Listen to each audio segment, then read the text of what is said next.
Stretching isn't going to fix that annoying nagging pain behind your shoulder blade.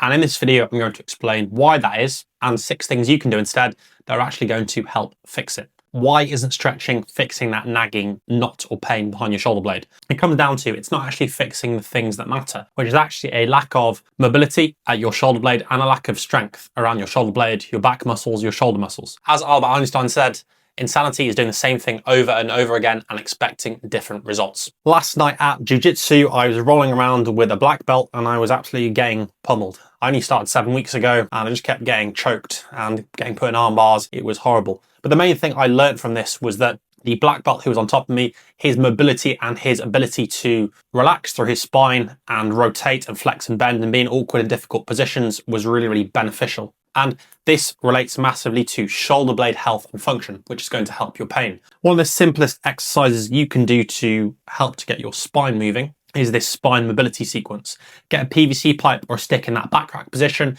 and you're going to go through rotations in each one of these positions. Starting off in tall kneeling, then go into half kneeling, then going into a standing position, and then swap sides. And by the way, before I forget, if you're interested in working with me one-to-one to help fix your injury, just check out the top link down below. You might have seen an old granny or an old farmer who's got really rounded shoulders and they walk around with what you'd call a hunchback.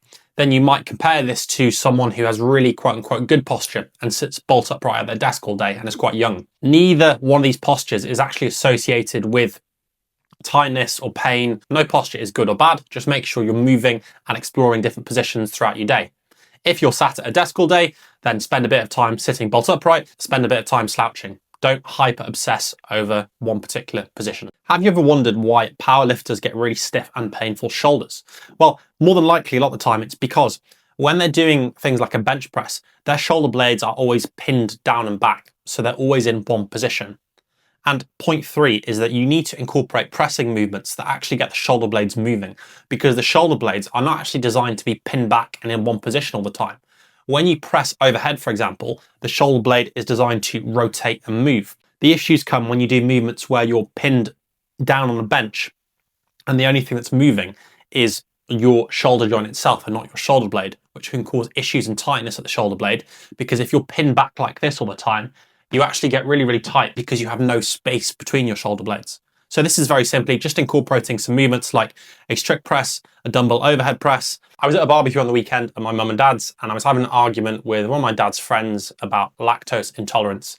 He was convinced that most of the world's population wasn't lactose intolerant. I'd actually read of quite a few studies that it was up to 60 or 70% of the world's population was actually lactose intolerant. But he just didn't believe me. And this is simply because he didn't understand what the correct information was. He was quite closed-minded. And this links into our next point about people's misbelief that the only way you should be training your back and moving your shoulder blade is in a retracted position. So when your shoulder blades are pinned back. What a lot of people neglect is that protracted position. Your shoulder blade is actually designed to protract and roll forward. It's actually really healthy for it to do. So just make sure when you're doing your back training and you're doing a vertical pulling movement like a chin up, pull up, a lat pull down, and a horizontal pulling movement like a single arm row or a seal row, make sure you're exaggerating that protracted position where you're rounded and slumped forward with your shoulder blade and the retracted position. So your muscles are getting strong through a full range of motion. When you're having your breakfast in the morning, have you ever just had plain fried eggs or plain scrambled eggs? Incredibly boring and bland to eat. And just adding a little bit of seasoning, a bit of salt and pepper, a bit of ketchup, whatever your seasoning of choice is, makes the meal a lot more enjoyable. And this is the equivalent of adding in some shoulder accessories as well to work on these smaller muscle groups around the shoulder and the shoulder blade. A really simple exercise to achieve this is the Lou raise. Light weights in your hand, and you're simply going to go into this top position and then back down. Start off with 1 to 2 kilos and then build up from there. Really, really simple. It's going to get all those smaller muscle groups working really well, which is going to help relieve pain and tightness at your shoulder blades. Have you ever been to a wedding or an important event and you tie a tie, but you don't do the proper Windsor knot? You do like the flimsy one that doesn't look quite as good. Whereas when you do the full Windsor, it looks a lot smarter and it actually fills out the look of the collar.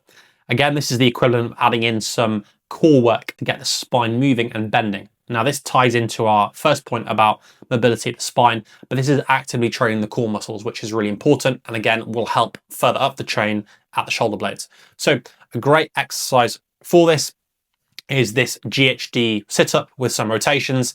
This involves a bit of flexion and then some nice rotation at the spine, training all your core muscles, which is going to be really beneficial. By the way, if you're interested in working with me one-to-one to help fix your shoulder blade pain or any other injury, just check out the top link down below.